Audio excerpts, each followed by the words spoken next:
Okay. Thanks. Okay. Our production company is called Mannequin Productions, but it's spelled differently to the normal spelling because it is. Our film is called Nightmare, and the little tagline is "Don't let them in." And the plot, nicely, elaborately laid out here, is about this girl called Louisa Penrose, she's had a psychotic breakdown after the death of her dad, and she got very, very upset, and she was placed in a home for the sort of mentally unstable. And she has terrible nightmares in which she is violently tortured, which is nice. And her psychiatrist prescribes her medicine, which is supposed to help her sleep. Now, what she doesn't know is her dad was actually an agent of MI9 working on a project in Switzerland protecting the mainframe, and he had codes to this mainframe which is really important, which the American government are after because it's got something to do with weapons and stuff. And so they want the codes, but because her dad died, they assume that he passed on the codes to her before he died, but he actually didn't because she has no idea. So this is the twist, is they've employed the psychiatrist, and the drugs that he's giving her are giving her the nightmares, which are allowing the government to go into her nightmares to try and torture her to get the codes out of her. And it's all just a bit kind of like that, really. And then at the end it gets really, really bad, and the nightmares start throughout the film. They start becoming kind of real. And if she breaks a finger in the nightmare, she wake up and she has bruises on her hands, and it starts getting sort of more and more kind of real and more sort of clear. And at the end she accuses her psychiatrist because she finally sort of figures it out, and he attacks her. And then when she wakes up, she's back in a mental home, and all the government people who she's been seeing in her nightmares torturing her, and the psychiatrists are actually her doctors. And they've said that she's imagined the whole thing, but she's still got the scars from the attack. So it's a little bit of a kind of, you never really know. And that's the basic plot. And we've also got a bit of a storyboard here, which you will not be able to see because you're sitting really far away. But it's just kind of basic ideas for just the opening 2 minutes. And it's kind of live action, sort of her on the way to see the psychiatrist, which kind of sets a basic kind of scene for you. And then sort of halfway through it goes into the actual title sequence, which is based on, basically we have a few short shots of, actually it's in the video.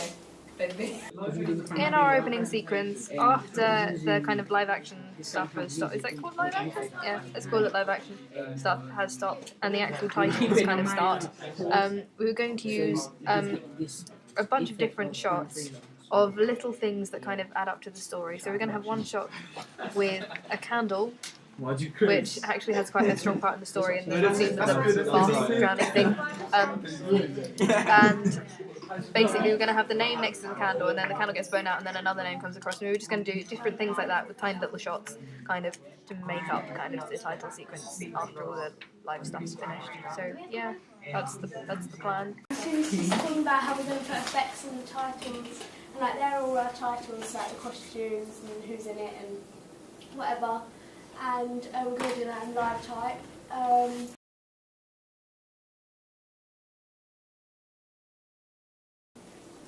On top of the shots, yeah, and then we've discussed locations and where we're going to do it. So we said we're going to do some up in Castlefield House, and then because Fiona doesn't live far away, so we can do it at her house because we can drive there, and then.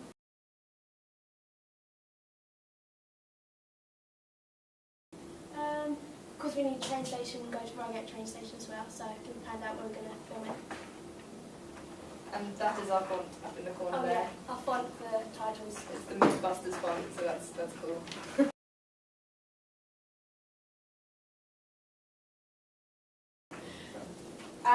For the costume, for Louisa Penrose, who's the main character. What? Penrose, sorry, I can't read my writing.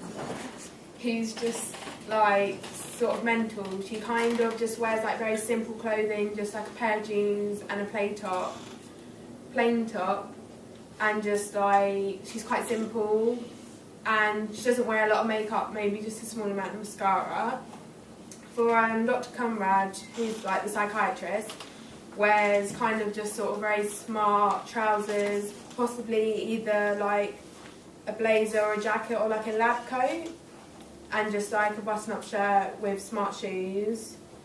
For Mark Jenkins, who's one of the government's people, he wears kind of similar to the Doctor, kind of just like smart shoes, a jacket with maybe like a specific badge, which I'm not quite sure, like a badge, and the other government woman, she kind of wears everything very smart, so maybe a pencil skirt or smart trousers, and also has the same badge on her blazer.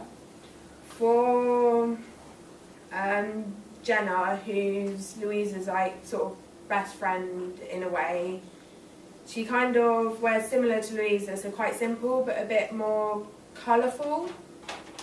And last of all, for Claire, who's a receptionist, just a normal sort of smart things, kind of similar to the government, just like a pencil skirt and just quite simple stuff really.